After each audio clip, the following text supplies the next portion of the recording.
It's thus now my great pleasure to introduce Adrian to speak briefly to his topic. And once we've gone through all four speakers, as they put a big issue on the table, we'll then start a discussion, have plenty of time for discussion involving your thoughts, your questions too, and we'll finish in 70 minutes time at 7 o'clock. So that's the plan. A very warm welcome for Adrian, please. Thank you. Thank you. Thanks so much, Rod, and thanks, David, for organising the session, and welcome everybody. I've only got one slide which I'll talk to, but just a little bit of information to help Rod decide what an adjunct is. I'm also an adjunct professor. Actually, adjunct means you do it for love and not money. This slide here, I think, is probably the most influential graph in the whole history of the climate change negotiations. Let me explain briefly what it is, and then I'll go on to talk about the relevance to trade.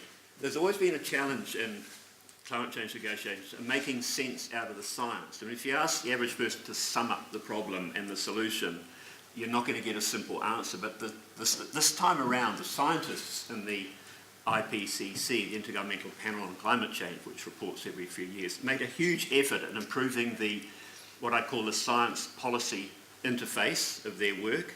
They'd always been a bit reluctant because there was a no-go area. They were allowed to be policy relevant, but they were not allowed to cross that boundary into policy prescription. Because when they started to do that, governments started to get nervous, and there were a lot of inconvenient truths. But they pushed the boundaries of that relevance, I think, and got very, very close to policy prescription. What does this show? Well, the bottom axis here is cumulative anthropogenic man-made emissions from carbon monoxide, basically since the beginning of the Industrial Revolution, 1870. And up here is the temperature effect, the warming effect of those emissions. And this line up here is possible future directions for the world economy. Business as usual is more or less this line right up here. Now, the Paris Agreement set as a goal that we limit anthropogenic warming to 2 degrees. And these funny lines here, they're what they call, well, they're scenarios. They're called RCPs, or representative concentration pathways. Different scenarios, different assumptions about the way in which the world economy could develop. And looking at the ones that might get you to stay within the 2 degrees, yes, there's one here which would. They're all listed there, all the assumptions are there separate. Below here we've actually got observation, so this is basically observed warming. But that puts it very much in a nutshell. What does that say? It says that what matters is cumulative emissions, and what matters is cumulative emissions of the long-term gases, principally CO2. Distill it still further, and what that implies is a shift away from fossil fuels to renewables, and at some point that means you've got to stop emitting CO2, because CO2 is cumulative, and basically for policy purposes it never leaves the atmosphere. So at some point you've got to get out of fossil fuels and stop emitting CO2. Okay, we can argue about small points, about whether you can still be emitting some CO2 or be absorbing the rest, but that's the big takeaway. And so that implies a massive global transformation of the energy system from fossils to renewables. It implies trillions of dollars of investment to make that shift. It implies deployment of technologies, and we're 200 countries we're talking about here. And of course, the big ones matter the most. The 17 biggest economies, starting with China, matter the most. But it actually matters that all economies stop emitting CO2. So where's that technology coming from? Where are those trillions of dollars coming from? That, in fact, sets the challenge, if you like, for the future. There's pretty good research that indicates that those trillions of dollars are not going to come from governments. and it's quite convergent analysis. It suggests that round about, it hovers around 80 to 85% of that investment in energy has got to come from, or infrastructure, will come from the private sector. So where do those conclusions take us? Trade and climate change so far, it's been somewhat, I think, it's been a somewhat negative discussion. Trade has been seen as, or trade policy has been seen as a weapon. Firstly, it's a weapon to use against those free riders. You know, those buggers who are not doing anything, why should they get away with it? So we'll slap a tax on them, we'll slap a border adjustment tax on these guys. If we're paying a price for carbon and they're not, that's wrong, so we'll coerce them until they are, or we won't buy their products until they are. And similarly, those companies who think their international competitiveness will suffer if they're competed against by firms from countries with no carbon disciplines, with no climate change policies, exactly the same. Competitiveness at risk. How do we compensate for that? Taxes, probably, or some other form of using trade policy as a weapon. And that's been a highly controversial subject right through to the negotiations, right until the Paris Agreement.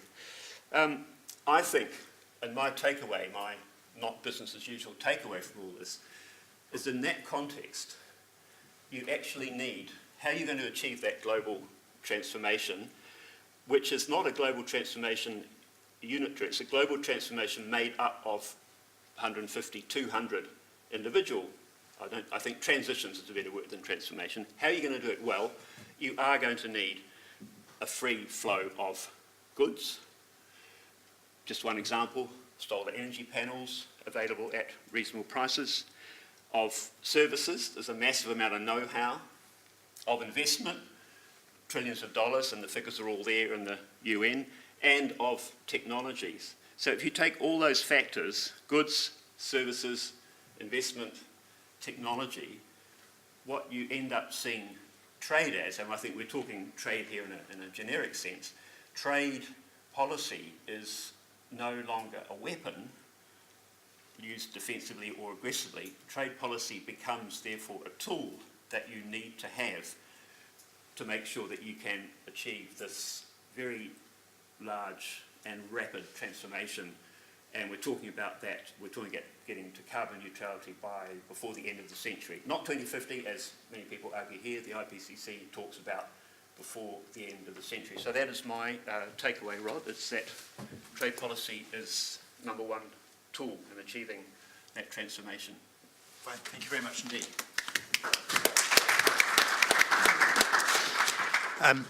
Yes, thank you, Adrian. We'll come back to discuss aspects of that once we've have all four presentations. Thank you. So next up is Carol, and discussing our trade with. Yes, this is good. You make yourselves right at home out of the picture. This is good.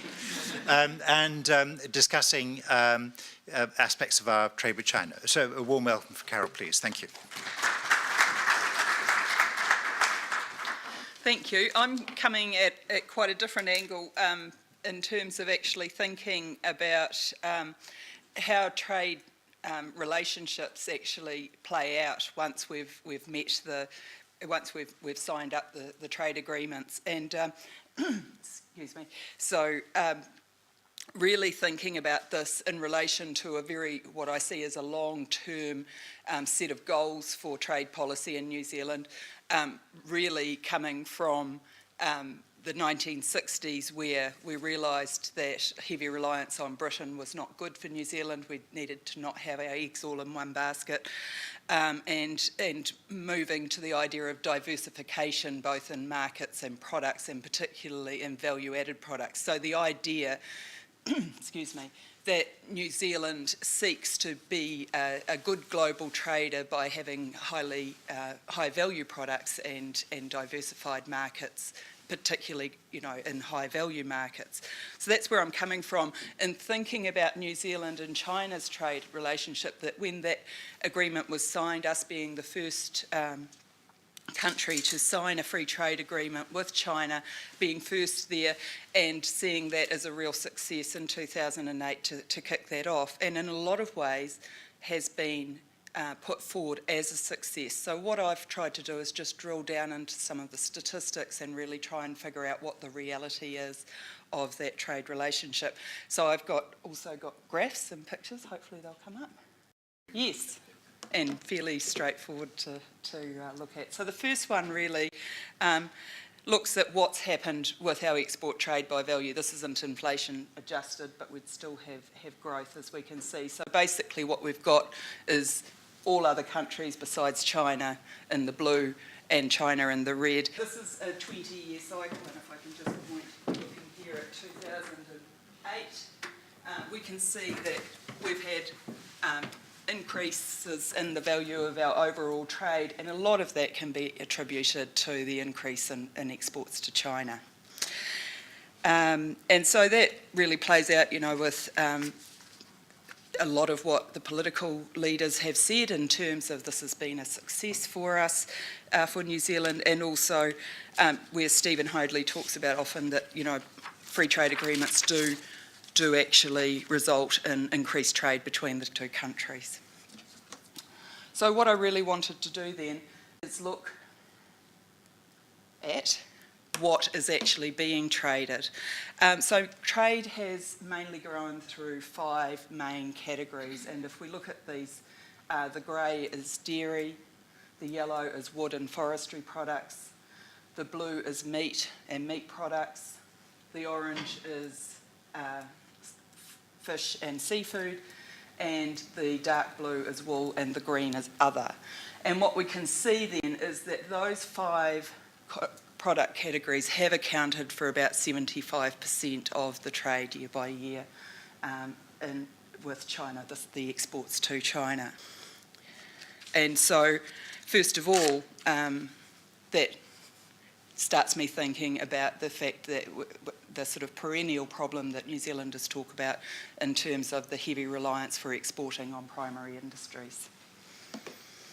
And so drilling down more into that also and looking at what the particular products are, because obviously there's a range within each of those broad areas. One of the issues for me is that they're largely lesser processed products that are comprising these broader categories. And so just giving an example of dairy products, if we look here, the grey is overall dairy products and the orange is whole milk powder. We can see that whole milk powder is a significant component of the dairy exports to China for New Zealand year by year. And why that is problematic for me is thinking around the idea of value adding. Whole milk powder is part of the ingredients products. As Fonterra put it, they tend to talk about their products being either ingredients or consumer or food service products. The ingredients products tend to have a return on capital of about 13%, whereas the consumer and food service products have a return on capital of about 41.7%, they say. This is for 2016 statistics. So you can see there's a lot more profit in those ingredients rather than in whole milk powder. It returns around $3.55 a kilo, but if you compare that with, say, infant milk formula, that actually returns about $13 a kilo. So it's pretty low valued in relative terms. So based on those kind of evidence, I'm really posing a few questions about how much we can see the trade agreement with China as progress for our trading activity. For one thing, has New Zealand actually just shifted its reliance to another large economy rather than really diversifying its interests? Has New Zealand really capitalised on being first in with China, and are we able to sustain a place in the market in the way things are? Are we positioning ourselves, due to the nature of the relationship as it's looking at the moment, as low-cost producers of dairy products and other products in more of a price race to the bottom with competitors? And what are the implications for our secondary industries in terms of processing, particularly if we're going to continue the trading activity in this way? So that's my part. Thank you.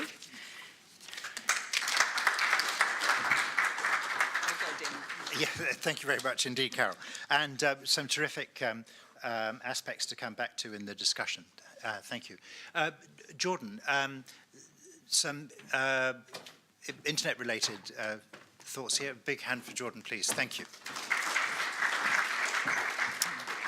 Thanks, Rod. And this might be completely different.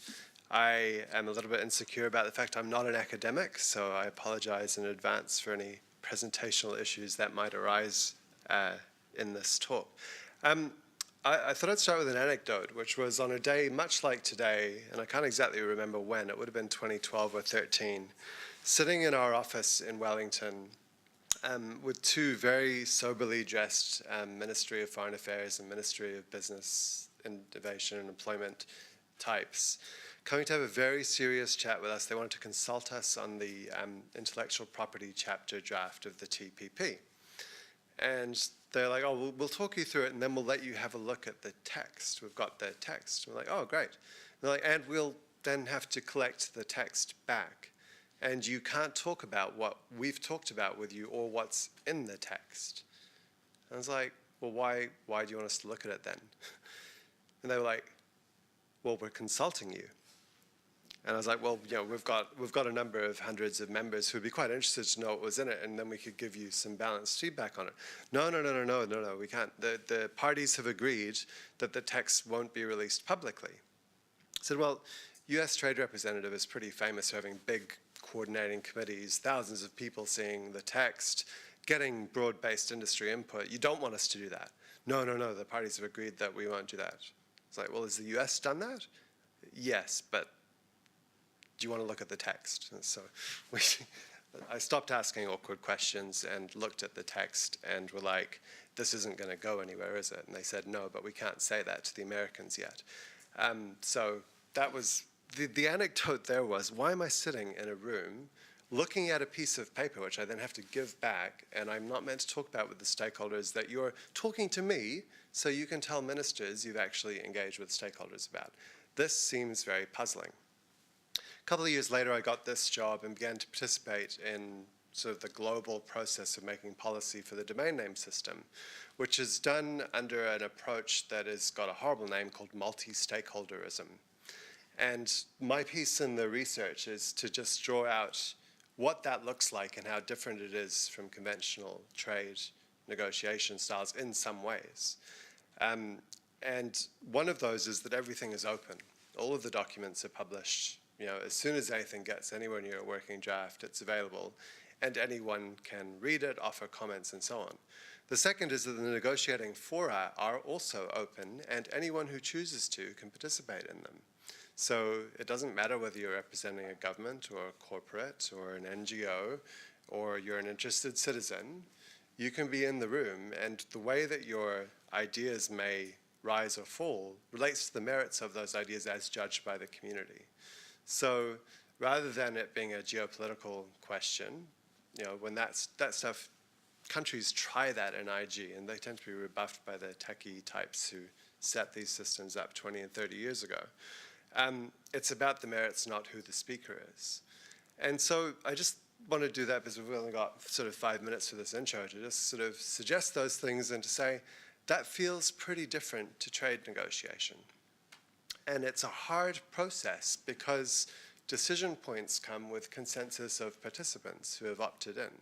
Sometimes they're made up on a representative basis to make sure that you don't have a logjam with the occasional kooky crazy who chooses to get involved in these processes. But no one can avoid necessarily being embarrassed if they don't get their way. Trade-offs can be hard to engineer because it is in the public eye of whatever the political community is that's managing these things. But when consensus is arrived at, it does tend to be relatively durable, and it tends to balance the interests of the stakeholders who have participated in it in a way that everyone can at least live with, which sounds pretty like the outcome of a trade negotiation process, at least in intent, not always in action. So all I wanted to do was suggest that the traditional closed room approach possibly doesn't lead to better outcomes in terms of the substance of what is in these agreements. And the other thing that I foreshadow in my paper is that it may have been all very well when we were talking about tariff rates on physical goods going across borders. But when this stuff, I was being consulted about copyright. It wasn't clear to me why New Zealand's copyright policy should be made in the context of a trade agreement. There are all these other behind-the-border harmonization things that take these agreements away from traditional trade and into things that were matters for domestic policy. And matters of domestic policy in most countries, or countries like ours, have been dealt with in public through legislative processes where there's real choices that are available to electors through democratic elections. If you want to grab all that subject matter and put it in a different process, it's about trade negotiations, and use the veil of secrecy to deny the public input and voice on these things, I think you've got a legitimacy problem. So I think as a sort of principled point, if there was a more multi-stakeholder driven approach to trade negotiation, it would be good for legitimacy and good for better agreements. And I think governments would hate it, and so I don't see how it happens, but it's an interesting model to think through and how you might try and sort of get those ideas on the table with some of the more open-minded governments, which I think New Zealand is one in terms of how to do negotiations better. So that's all I've got. Thank you for listening. That's great. Thank you very much indeed, Jordan, and likewise, lots for us to pick up on there. And a big hand, please, for Amy to talk about democratic deficits in various ways. Thank you very much indeed. And,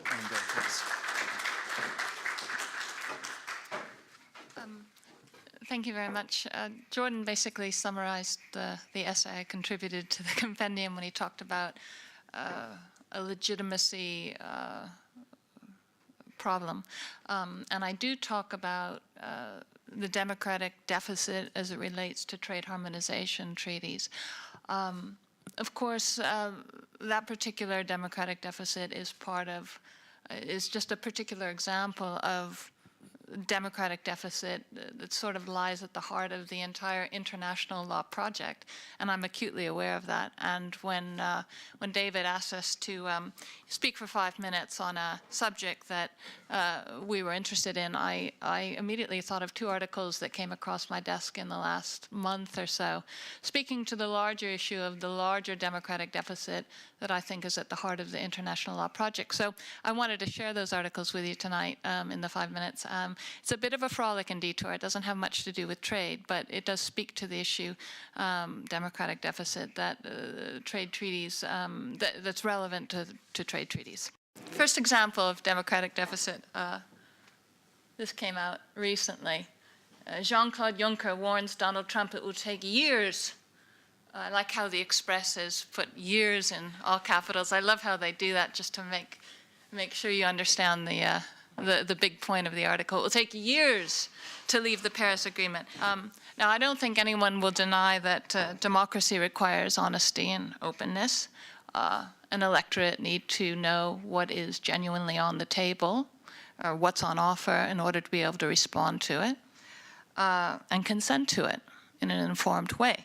Now, the Paris Accords were sold to the American public, to the American electorate as soft law. Non-binding, aspirational goals to help combat climate change with mechanisms for monitoring effort on the part of each country. And because it was sold as soft law, President Obama could commit the United States to it with a stroke of the pen in the form of an executive order. So the 2 are linked. Soft law means President Obama did not need to submit it as a proposed treaty to the Senate, which would have required under the Constitution 2/3 approval, 2/3 vote by the Senate to approve, nor did he submit it as an executive congressional agreement, which would have required simple majority approval by each House of Congress. He was able to just sign with a stroke of the pen in the form of an executive order.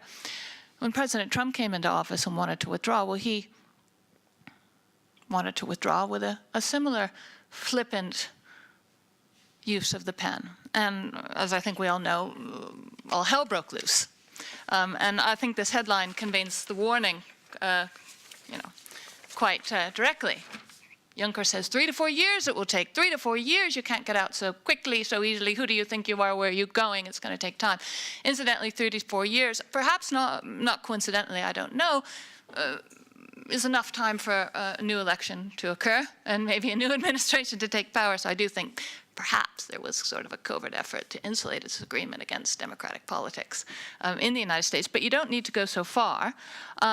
I think you can say 3 to 4 years, well, that's a long time. It represents a sort of stickiness or inertia that one might expect from a hard law treaty approved formally by the representatives of the people. You don't really expect 3 to 4 year withdrawal time for a soft law agreement was signed with the stroke of a pen. So I think what we're seeing here is a bit of a bait and switch. International agreement sold as soft law for purposes of accession, but then defended as hard law for purposes of withdrawal. I think this is slightly misleading and doesn't really serve the cause of democracy well. Arguably something that is so easily acceded to should be equally easily withdrawn from.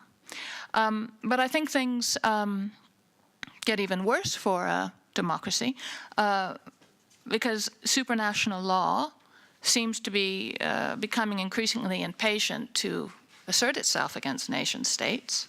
And I'm going to go out on a limb here, but I do foresee a time in the not-so-distant future when withdrawal from supranational agreements and governance structures will not simply be unreasonably delayed and bemoaned, but possibly actually forbidden. You may think I'm engaging in irresponsible fear-mongering here, but in truth, I think the theory behind this looming power play is already being market-tested. A recent case in point, Poland's former government signed on to an agreement at the EU level, the supranational level, to take a certain number of migrants and refugees. And then Poland had an election, as democratic countries are wont to do, and the opposition party won, and a new government was formed, and the new government repudiated the agreement. Now, you would think this would be fairly uncontroversial, Democracy 101, but it isn't and hasn't been. I want you to consider a recent conversation. It's very short, only 1 minute, between a Polish MP, member of the current ruling party, and a BBC reporter.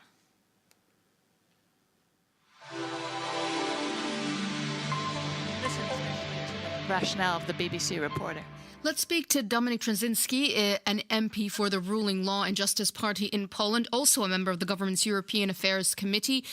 Dominik, thank you so much for joining us. You've heard there the EU Migration Commissioner speaking about an agreement. Why is Poland honouring that agreement? Well, basically because people who voted for us, they said no. The previous government had this agreement, and now Polish people said no. We don't want to have this threat in Poland. We are not saying yes, and we have to respect them. We have to remember that this agreement was signed by the previous government, and now the situation in Poland is completely changed. We have to listen to our people. Except if you look at it from the other side, this agreement was made by Poland, not by internal Polish politics. You can see how that is being seen from outside. People will say, well, look, we don't care about bickering inside Polish politics. The country has agreed to take its fair share of asylum seekers, and that's not happening. So Poland is breaking an agreement. If you followed our words closely, so democracy, something we fought for centuries, goes by the name of internal bickering. I think you can see where this may be going. I don't want to make too much of it, but I think something is at stake. If more and more law gets made at the supranational level, and that law is in fact frozen in place or insulated from change on the theory that it represents the commitment not of specific political representatives of specific electorates at specific times, but rather of some sort of immanent nation state. Poland made the agreement. Not the people of Poland via their representatives in a specific election, but Poland. I think there's a danger that democracy dies. And I wanted to throw that out as food for thought. Thank you very much.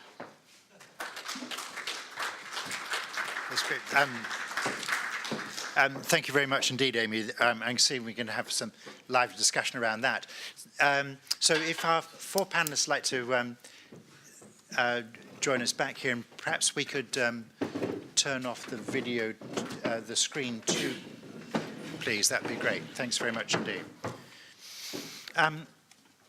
What I'm going to propose to do is just to go back to each of those topics and explore them a little bit further. And perhaps if I could take them in a slightly different order, because if we start with China, we've got a very concrete situation where we've got trade data to look at and all the rest. So if I could come back to Carol with you on that. When you look at that great growth of trade with China and still very heavily dominated by those commodity products, do you have any sense from the analysis you've done whether that's largely driven by the business model that Fonterra and others are running versus some inequities or other dynamics in the actual free trade agreement as it exists that has steered trade that way? So is it just that Fonterra and the other exporters to export lightly processed whole milk powder is just the easiest thing for them to do? Or do you think there are some actual issues in the trade agreement that have helped form that pattern of trade? Yeah, I mean, that's been a really interesting thing with the review now of the China Free Trade Agreement coming out. And there's, first of all, it appears, and the trade statistics are always hard to sort of find why that's happening, but it appears that there is a lot of opportunity for those commodity products to go to the market. There's demand for them, and that there's an ease of trade. So I think that's kind of the first thing. But there tends to be a bit of a criticism or an implicit criticism that business, and smaller businesses in New Zealand are not managing to be innovative enough or out there enough to meet the Chinese market, because there is a lot of talk about there actually being high consumer interest in New Zealand products. So it's been interesting looking at some of what has come out in terms of the review of the China Free Trade Agreement, in that talking about that there needs to be more access for those higher value products, but also whole milk powder apparently, I think I heard one say that it's even within January, when the year starts in January, even within that first month, often that the added tariffs get added because we've already met those high volumes. So that sort of trade is already is happening regardless of the tariff barriers that are there. So it's hard to know. There's sort of a lot of criticism that MFAT and Trade and Enterprise aren't getting out to the potential exporters who might be making the opportunities, but on the other hand, there's also the talk that there's still those restrictions there that are making it difficult for New Zealand companies to get there. Another fact has been a very strong industrial policy, sector policy, if you like, by the Chinese government for example, to consolidate the domestic industry into far fewer but much bigger organizations. Is that a factor in this? And does our free trade agreement give us any way to respond to that very strong policy push from the Chinese end? Yeah, to be honest, I don't know, but I can see that one of the ways that New Zealand is trying to get around, or particularly the large, organisation like Fonterra, to get around Chinese policy is to actually try to bring investment and production into China, and that's also started to happen there. So it appears that those barriers are there, although not often explicitly talked about. Thank you. Now, if I may move on to Adrian and the issues you were putting on the table there. You're making a very strong case for very free and effective trade in goods, service, investment, and services on all those technologies and products that are necessary to help drive the world to that low carbon transition. As trade agreements stand by and large now, what sort of barriers are there or impediments to that kind of trade? Are there, for example, heavy tariffs on photovoltaic panels out of China into the US, for example? They're not massive. You've probably got more barriers in the area of services and investment. But I mean, what's interesting is that there have been efforts in the WTO for years now, started off on environmental goods to try and have some sort of agreement that, well, let's at least get tariffs down on environmental goods. You strike problems immediately because you get this concept of dual use, and people say, well, these are not only environmental goods, they're also used in other areas. So, you know, if we reduce tariffs for good environmental reasons or good climate reasons, we're not able to protect other sectors of our economy. Basically, they've got completely bogged down. I mean, I think my main point in what I said was actually a shift in focus. I mean, in the climate negotiations themselves, there's actually been very little discussion of, we know where we want to get now, so how do we get there? That aspect and the role of those flows of trade, investment, services and technology, that discussion has hardly been had within the context of the climate change negotiations, but because the trade issue has been so concentrated on highly divisive and controversial concepts, particularly developing countries being very scared that they might get slapped by tariffs, if you like, forcing them to adopt exactly the same standards as developed countries. We went there before on the environment, and I pointed out in the paper I did that until the very last stages of Paris, there was a clause in the Paris Agreement at the insistence of developing countries which basically said no developed country will take any unilateral action against any developing country on the grounds of anything to do with climate change. So there was that very negative context which stopped the more positive discussion. And in fact, I don't necessarily think this is hugely problematic once countries accept that they will all be on a pathway to, if you like, net zero. Because I mean, every country will need that technology, and it's more like to my sense, it's more like a win-win. Now we have seen some rise in protectionism within the US against Chinese solar. China's got competitive on solar, so we've had action in the US to try to to try and restore the competitivity of US solar products. I mean, I think that aspect there is one where you could well have a discussion within the climate talks. Countries who have been asked to put in a NDC, nationally determined contribution, in other words, their own target. If I'm in a developing country and I'm saying, well, I'm not able to get access to this particular technology because of this restriction, or people in the US might complain if they want to deploy solar panels, but they can only buy US ones because the Chinese ones are being kept out. I mean, those sorts of discussions are very concrete, and I think I don't see, and given the climate context and given the compelling logic of that chart, I think that's probably quite a good way of coming about it. You're becoming about it from outside the trade negotiations context, which is very much a win-lose type of discussion.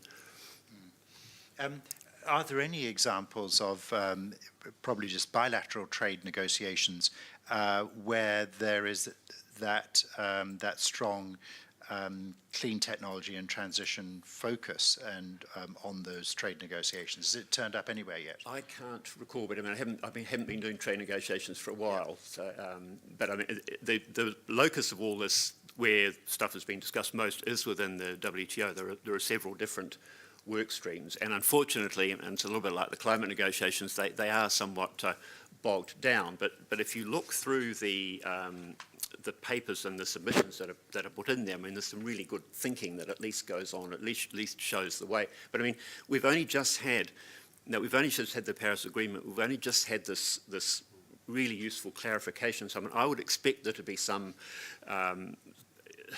momentum. I think will build. We're building towards when the Paris Agreement comes into effect in 2020. So I'm reasonably optimistic about what this period could bring, because especially developing countries, I mean, they're starting to say already, if you want us to go down this pathway, well, yeah, we need that technology. So they will be asking, well, they'll be wanting free technology, of course, but they'll also be asking for ways in which they can get the goods and services and investment, I think, and it's quite a legitimate, in that sense, it's a very legitimate demand, and it's taken outside the context of a bilateral, multilateral trade negotiation.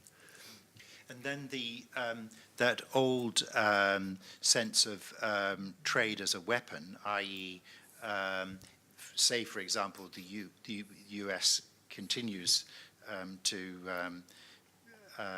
under Trump to exit Paris and push back on climate issues in all sorts of respects and really incentivize fossil fuel exploration in the US.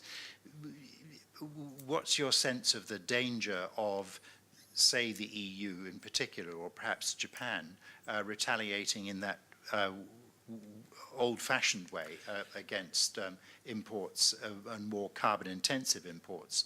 I think it would be inevitable that there would be those pressures. But on the other hand, if you look at the real situation in the US, I mean, you've got half the wealthiest US states are saying, well, we're going to continue as if the US was still in the Paris Agreement, and you've even got, I mean, ExxonMobil arguing the same thing, whereas ExxonMobil not 10 years ago were financing the climate skeptics research to hundreds of millions of dollars. So I think there's been a massive shift there. But no, that will always be the case. I mean, the problem on that is it's really a difficult problem.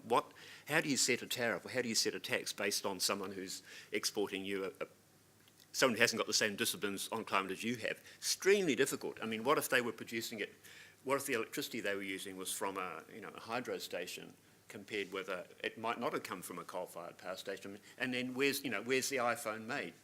20 different countries. I mean, there's massive practical difficulties to putting in place a tariff or a tax that could be directly related to a differential in carbon. I mean, this was a view that leading up to a few years ago, there was a huge amount of academic literature predicting, as I said in my little note, the climate trade war based on differential carbon pricing. You'd look around at all your competitors and you'd say, I see, they're 20% less, their tax on carbon is 20% less than ours, so you get taxed with 20%.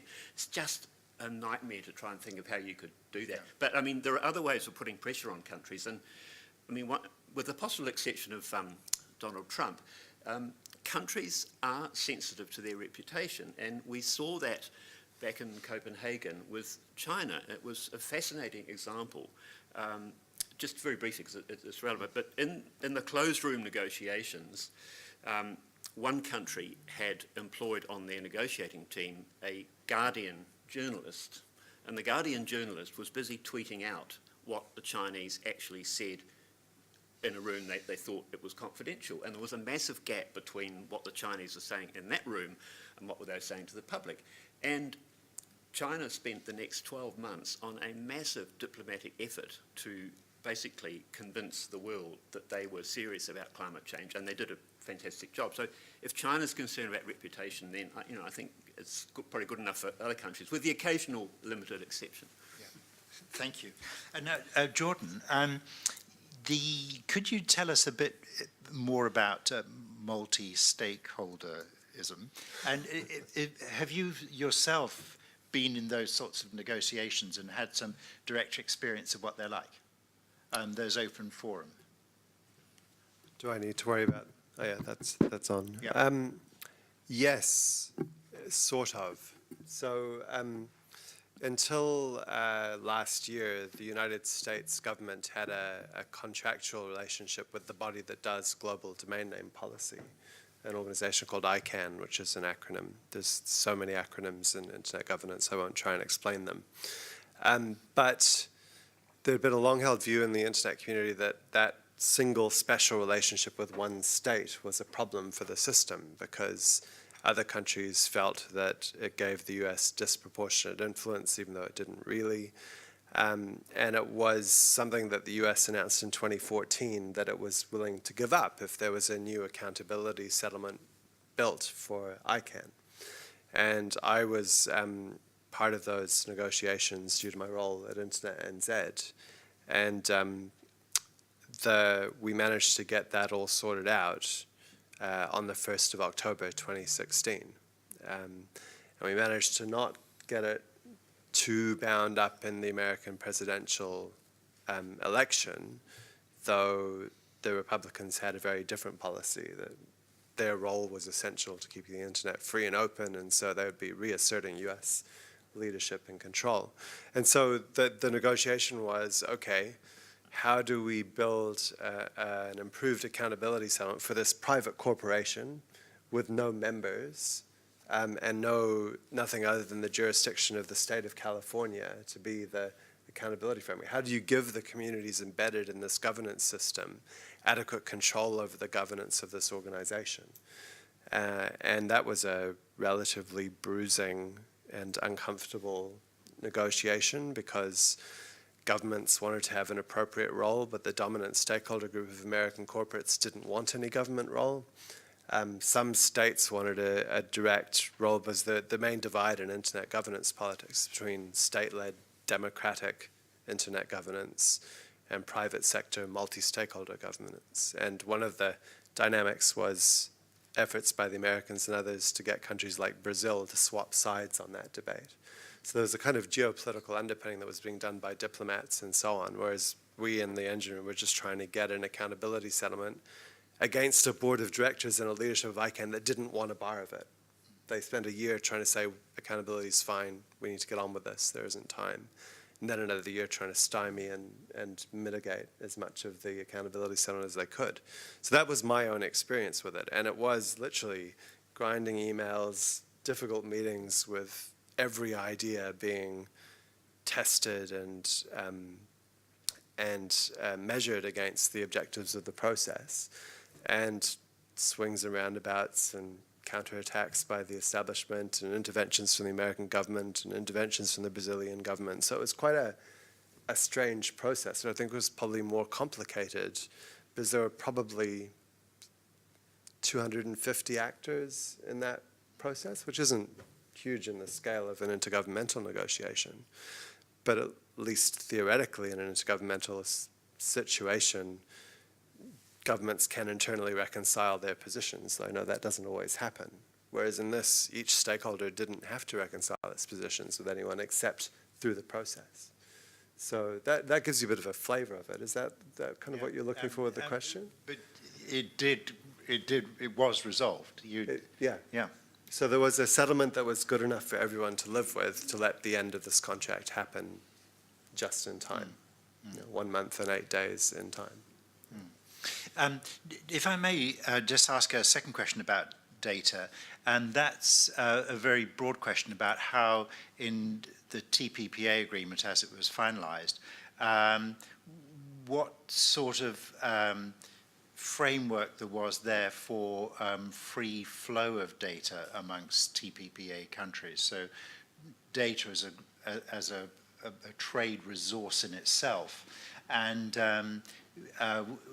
the extent to which that was fairly free-flowing data, or whether there was opportunities, for example, for countries to insist that data on their citizens be stored in their countries, you know, those sorts of issues. It's a very interesting question to which I don't know the answer. And the reason I don't know the answer is because our main focus in the early part of the negotiations was avoiding American copyright exceptionalism, where they were trying to impose longer copyright terms, provisions that ISPs would need to disconnect users who were caught infringing file sharing and so on. Because IP policy in the USTR is captured by the big content producers in Hollywood. So that was our push. We didn't pay as much attention, I'm afraid, to the data stuff, so I don't know. But we came out all right on that versus Hollywood. Yeah, all of the worst parts went away, and partly that was the strategic leaks that, you know, various parties managed to do that put public pressure on. And in the end, really significant efforts by New Zealand and Chile in the TPP to simply say, we're not going to do it. We're not going to accept this. This is bottom line. You can keep arguing for it for as long as you like, but in the end there won't be an agreement if you maintain this position. And that was also came about the rise in lobbying efforts by the big platform companies. So in 2010, companies like Google and Facebook didn't really have a presence in DC and in California working with the USTR, but they realized that their business model was at some risk from things like data localization, among others. So based on what I've heard about the agreement, there can't be any particular obstructions to the open flow that you might expect. But I would have to go and check to be sure. That's fine, thank you. Yeah. Amy, on the terrific subjects of democracy and trade agreements, how would you, as you run your eye around the world, particularly places like Europe and the US, where there's been increasing pushback against international trade in recent years. How would you, what's your sense of how governments and political parties are responding to those pressures? Is there any sign that there are changes in consultation or other parts of the negotiation process that starts to give some power back to people? Well, I don't know that I see any signs of curing the democratic deficit with regard to the way these treaties are taken up and ratified. We can look at the United States, and the Congress has been persuaded, as I wrote in the paper on more than one occasion, to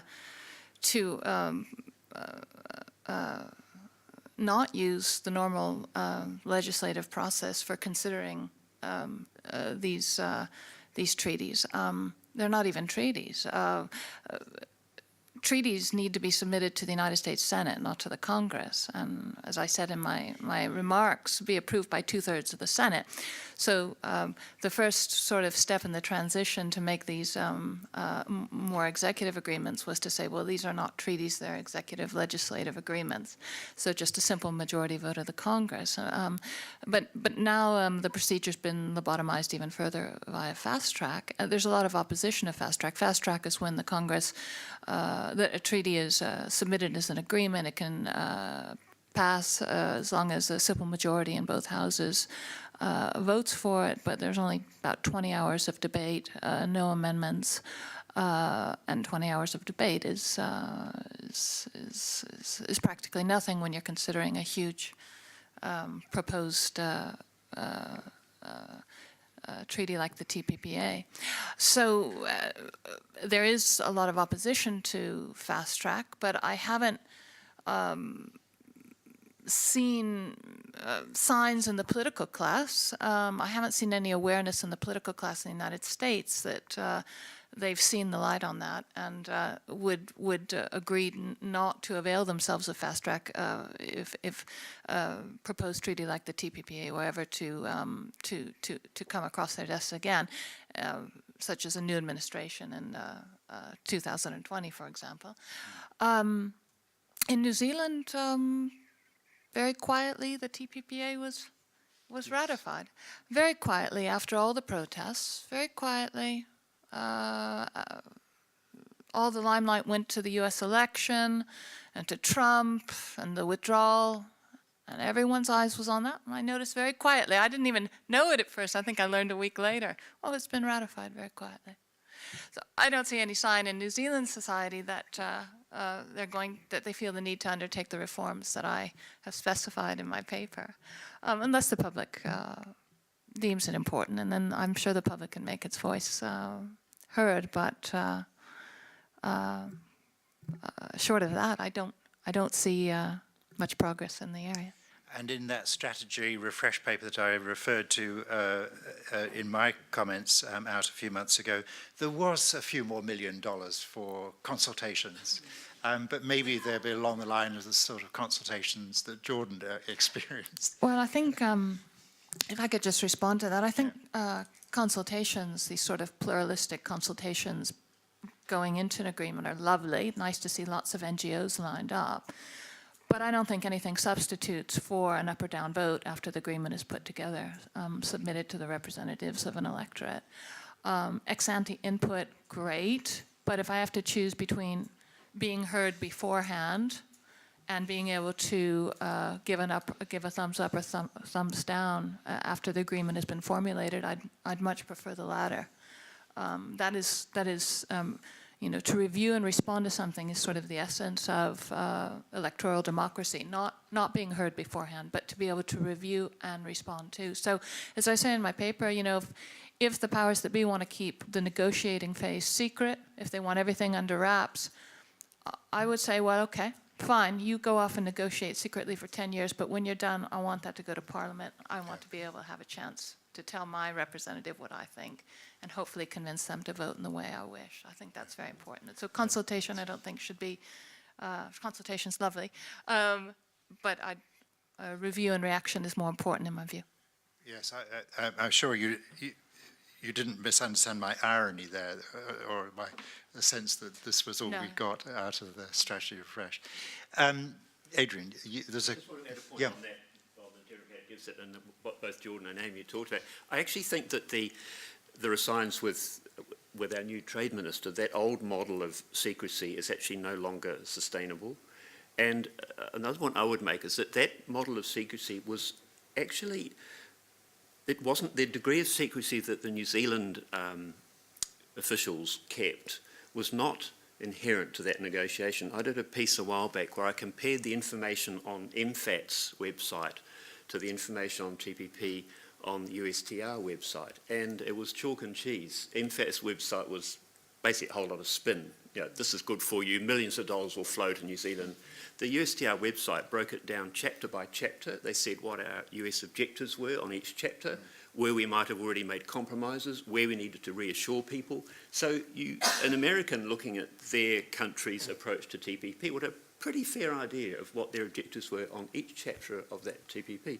So I think that model, and if we're ever negotiating with the Europeans, they can't sustain a secret because of the need to prepare their position amongst all the 27 member states. I mean, that degree of secrecy can't hold either. So I think that's an old model. And then we know that Tim Grosser got slapped by the High Court by having a sort of blanket refusal to release anything to do with the negotiation on the grounds it would prejudice international negotiations. That was illegal. So we've made, I think, 2 steps forward there with fairly explicit comment by the new Trade Minister plus that High Court ruling. So I wouldn't be so concerned about that myself. So was TPP an anomaly, and if so, was that because of certain circumstances or certain individuals? Personally, I think that a handful of individuals within New Zealand had a huge influence on the degree of secrecy, actually. And would you care to suggest who they might have been? No, that's a bit unfair. But no. I would say I think there was a strong belief amongst a cohort of officials running those negotiations that that degree of secrecy was essential. And to some extent, and I think that ministers didn't necessarily always share that. I remember Tim Grosser saying once that he could see that amongst officialdom there were those who were totally paranoid about information, and those he likened himself as a former official. He was on the other end of it. He was much more relaxed about information. But this was a particular, the particular way that the particular approach to those negotiations. It was always by reference externally. We can't release this because no other country is doing it. Well, actually, that wasn't really true. You could have gone, I think, a little bit further to take people into, without releasing you don't release your bottom lines in a trade negotiation, but you can, look at the USTR website, you get a good sense of what the US is up to there and what their key issues were, and in some cases where compromises have been. But Grosser was seen as the the sort of the prime architect of that secrecy and the staunchest defender of it. So he seemed to have been a changed man. Well, I'm not sure exactly where the attribution is there. I mean, he came a cropper over the particular aspect of the OAA release. Yeah. I don't know exactly where responsibilities lay, but effectively the efficient cause, if you like, was the group of senior officials who held that who were running that policy. Yeah. Thank you. I'm sure if they said to the minister, we can let a bit more out, minister, the minister would have said yes. Yeah. Comments, questions, thoughts from you all on trade issues, not necessarily the 4 big chunks we've been discussing. And Juliana has a microphone, which would be very handy, thank you, because so we can hear. Any takers? Gentleman down here, thank you. I'm just curious to see what you think about the Paris Accord has got, what, 190 or so members. The WTO has got a few fewer, I think. And you talked about the sort of potential barriers between climate change and trade policy and that they need to come together. But I wonder if there's potentially a bit of a power shift. The WTO seems pretty much moribund between those 2 agreements.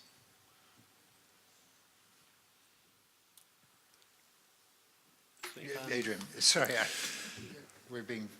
Go ahead. Well, I do think, I think there's a sense. I do think there's a. I mean, the Paris Agreement, there's unprecedented global political momentum behind that agreement. I mean, the speed of ratification, it's unheard of.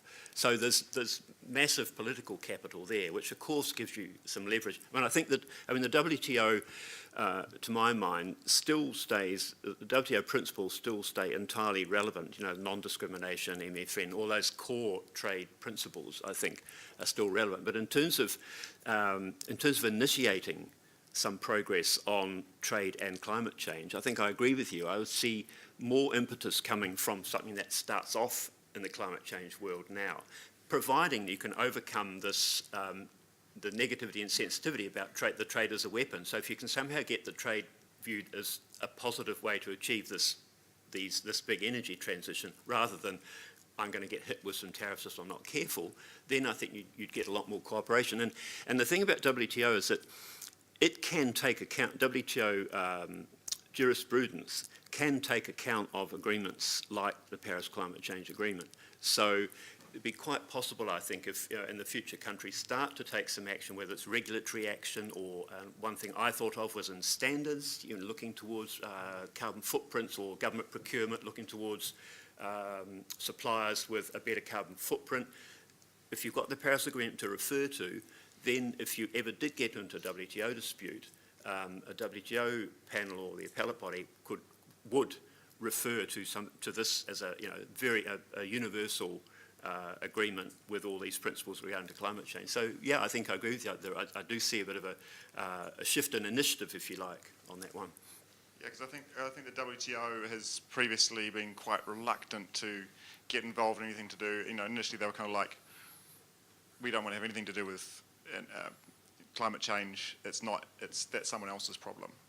And so it sounds like what you're saying, that they might be forced to perhaps take the consideration of this other agreement that actually has more members and may.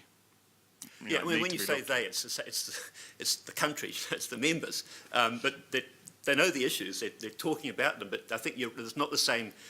I mean, I was at the beginning of the launch of the Doha round. And I can remember Crawford Faulkner getting very angry with me because I suggested that it might not finish within the 3 years.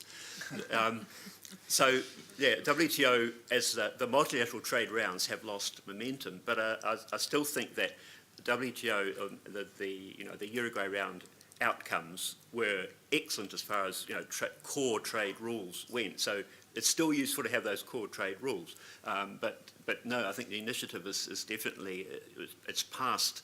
The WTO has found great difficulty dealing with the big geopolitical shifts, towards the strength of the G20. The agendas always used to be set by the OECD countries. Our trade minister, Todd McClay, had recently been talking up how important to rejuvenate, revive, in other ways, put some momentum back into the WTO at its next big ministerial, which is in December.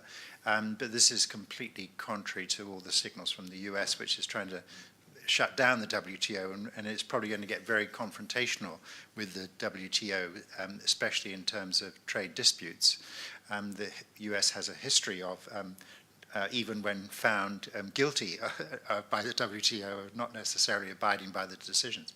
And so I think it's going to get very bruising with the Trump administration, and therefore the WTO, I think, is going to really struggle, would be my sense. I think the OECD is doing some very useful work, and that's because the OECD is less a negotiating forum, really doesn't negotiate trade rules like WTO does, and it's gradually including more and more countries.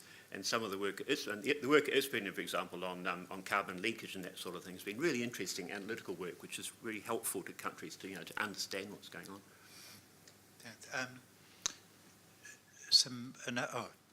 Yes, thank you.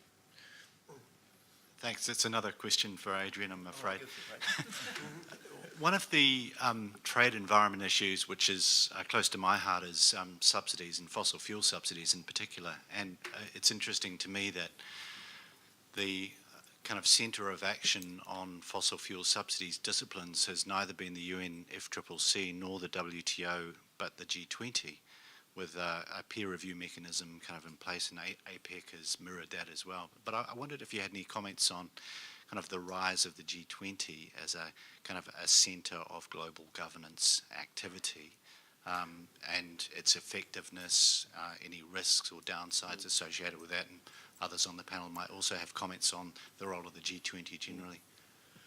Yeah, I mean, what you've had with the G20 is you've had for some time an economic reality of the growing importance of the G20, but it's just that the political consequences of that have been slow to being drawn. I mean, not slowest among the people of the G20 members themselves. I mean, and the same in a way with China. I mean, you know, with the climate talks pre-Trump, it was the G2, US-China, that actually did that deal. So those countries, all those emerging economies, I think they are now, and they are now asserting their political weight, and they were not going to see the Doha round was the first round where you had an agenda that was not entirely set by the OECD countries, but it was still a somewhat messy transition.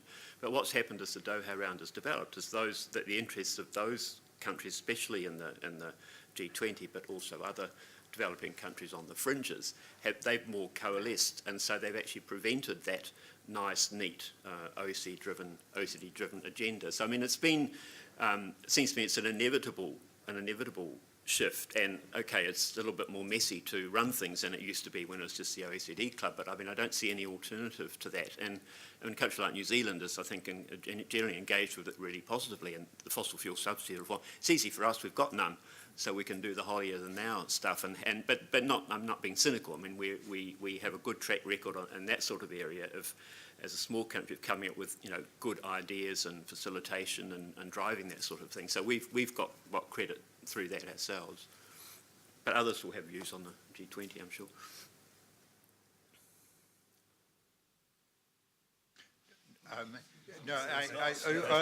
I wasn't glued to the screens last weekend, but it was still quite. I paid more attention to the G20 this year than I have in recent years. But I was particularly intrigued on the trade front by the EU-Japan lineup and what they might achieve in a trade negotiation, although it's rather been unkindly characterized as a cheese for cars trade. So Japan's agreed to take more European cheese if the Europeans take the last of the tariffs off Japanese cars. There's actually more to it than that, but it's going to, as I say, it's quite exciting. I could add just a few brief thoughts on the G20. They have their communique at the end. The G7 did last May when they met in Italy, and the G20 in Hamburg. They have their final communique, and it spells out a lot of what they've agreed during their meetings. But just from a democracy perspective, it's not usually given a lot of publicity in the domestic press. The electorate's attention usually isn't called to the specifics of any agreement. I would venture to say that even informed members of the voting public really have no idea what is agreed or the points that are agreed in these meetings, or that they're even agreed at a supranational level. So I think there's a real lack of transparency there, and I think if national governments made a greater effort to bring these agreements home and really talk about them to their peoples, it would sort of improve things from a democracy standpoint. Whether that's going to happen, I don't know. I just wanted to get it really wide and talk about the idea of the nation state, which sort of hangs in a funny way with all of the things you've been talking about. I mean, you talked, Amy, a little bit about how democracy sort of relied on the nation state and needed to be inside the nation state, and the supranational forces were the challenge to democracy. But then Adrian spoke a little bit about how, the IPCC had put quite demanding policy prescriptions in its original form, which of course were a threat to democracy, but then potentially for the benefit of a nation if you take climate change seriously. And, Jordan, you touched on the way that national governments are very good at undermining democracy within their own jurisdictions. And so, I mean, I'm sure there's truth to all of these, competing forces and way that the nation and democracy interplay with one another. So I just kind of, while we've got all of these big global issues around trade and migration and climate change, which don't respect borders, I was just would throw out that wide question, where does the nation state go these days? Such a minor question. It's a little question. How much time do we have? Well, give it a shot. No, don't worry about the time. It's all right. If you take democracy at the national level seriously, I think the implication of that is that international law will be unstable. For me, that's the bottom line, and I think that's a cost worth bearing. What do I mean by that? International agreements, if they're made, and if the next year a country has an election, people want to withdraw, that nation then should withdraw. What happens to the agreement? The signatories who want to remain are on the sidelines screaming, you must keep to your agreement. Angela Merkel basically said that to Trump, you have to keep to your agreement. I want to say a very German way to put it, but you can understand the frustration. You have agreements, you need to stick with them. So how can you reconcile that with democracy at the national level? I'm not sure you can. It means that we have to think clearly about the value of stability of international law. Now, we tolerate a great deal of instability in other areas of international law. I'm thinking of the international law relating to war and peace. Think about how unstable that is. We've got a paradigm, the UN, which is completely dysfunctional, a de facto reality of great power politics that is completely unhinged from the de jure paradigm. And we tolerate that. Year in and year out, we make do. So we do tolerate a great deal of instability and fragility of international law in some areas. We don't seem to want to in other areas like climate change or trade and what have you. I think sometimes stability is not a virtue in and of itself, and it's used. Sometimes you're for it if it gets you where you want to go. Sometimes you're against it if it doesn't. The nation state, where is it? I value the nation state because I value democracy. I think the nation state is a necessary but not sufficient condition for democracy. I've never yet been convinced that democracy exists at the international or the supranational level. So I hope that the nation state is here to stay. But Dimitri, John. I was just going to kind of sort of riff on that a little bit to say that one of the complexities is with some of these wicked problems that we have to deal with, where you need long-term coordinated efforts that are, to the extent that significant players back away from their commitments, risks harming everyone. So there are externalities and there there are externalities in war and peace as well, of course. People are being killed, but the species isn't being killed. So the thing I've always found quite difficult is how do you sort of manage this desire for national self-control? And I share it in many ways, like the copyright point I made before. In some other areas, for the good of us all, do we need to give up our choices? And how do we decide which is which, I guess, is the point where there needs to be a different kind of democratic conversation.